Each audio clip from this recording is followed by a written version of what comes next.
Story 1. The chilling story of the Black Dahlia. In the early morning hours of January 15, 1947, a mother walking with her child in a Los Angeles neighborhood made a gruesome discovery: the mutilated body of a young woman. The victim was 22-year-old Elizabeth Short, an aspiring actress who became known posthumously as the Black Dahlia. Her murder remains one of the most famous unsolved cases in American history. Elizabeth Short was born in Boston in 1924 and moved to California in her late teens, hoping to break into Hollywood. She earned her nickname, the Black Dahlia, because of her rumored fondness for wearing black clothing and her striking dark hair. Despite her dreams, she struggled to find acting work and lived a transient lifestyle, often depending on the kindness of friends and acquaintances. The circumstances of her death were particularly horrifying. Short's body had been severed at the waist, and she had been drained of blood, giving her skin a ghostly pallor. Her face had been slashed from the corners of her mouth to her ears, creating a macabre glass. The meticulous nature of the mutilation suggested that the killer had a medical background, or at least a significant degree of anatomical knowledge. The media frenzy surrounding the case was immediate and intense. Sensationalist headlines and lurid details captured the public's imagination, with various theories and suspects emerging. The Los Angeles Police Department conducted an extensive investigation, interviewing hundreds of potential suspects and witnesses, but the case quickly grew cold.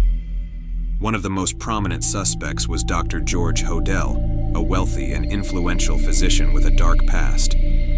Hodel's son, Steve, a former LAPD detective, later wrote a book presenting a compelling case against his father.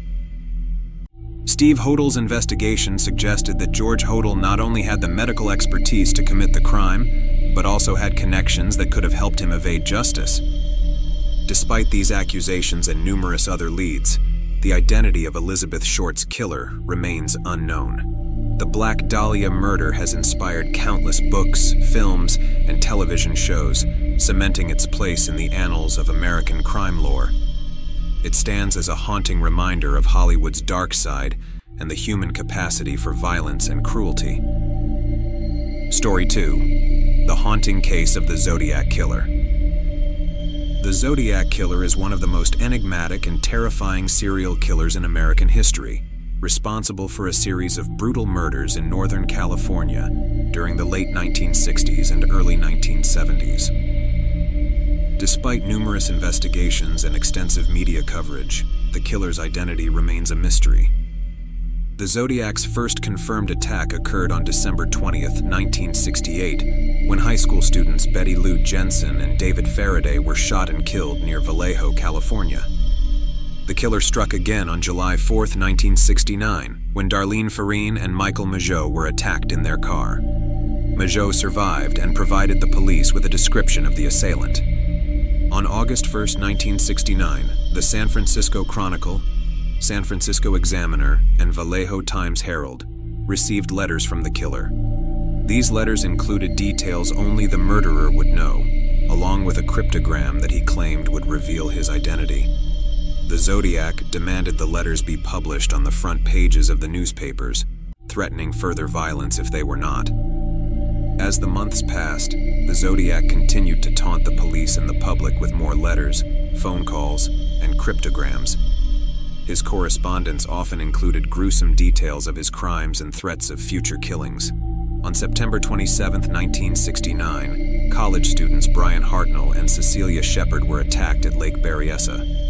Shepard later died from her injuries, but Hartnell survived to describe the killer, who had worn an executioner's hood with a cross-circle symbol on his chest. The Zodiac's most infamous attack occurred on October 11, 1969, when he shot cab driver Paul Stine in San Francisco. A few days later, the Chronicle received a letter containing a piece of Stine's bloody shirt, confirming the killer's involvement. Despite extensive efforts by the police and the FBI, the Zodiac managed to elude capture. One of the most baffling aspects of the case is the Zodiac's use of cryptograms. In total, he sent 4 ciphers to the press, 3 of which have been solved. The The first cipher, known as the 408 cipher, was cracked by a schoolteacher and his wife. It revealed a chilling message. "I like killing people because it is so much fun." The identity of the killer remained hidden, however, as the final section of the message was incomplete. Over the years, numerous suspects have been investigated, and countless theories have been proposed. One of the most compelling suspects was Arthur Lee Allen, a convicted child molester who was repeatedly questioned by the police. Despite circumstantial evidence linking Allen to the crimes, no conclusive proof was ever found. The Zodiac Killer's last confirmed letter was sent in 1974, after which he disappeared from the public eye. His true identity remains one of the greatest mysteries in the annals of criminal history, and his case continues to intrigue and terrify generations of true crime enthusiasts. The Zodiac Killer stands as a symbol of the darkness that can lurk within the human soul and the enduring enigma of an unsolved mystery.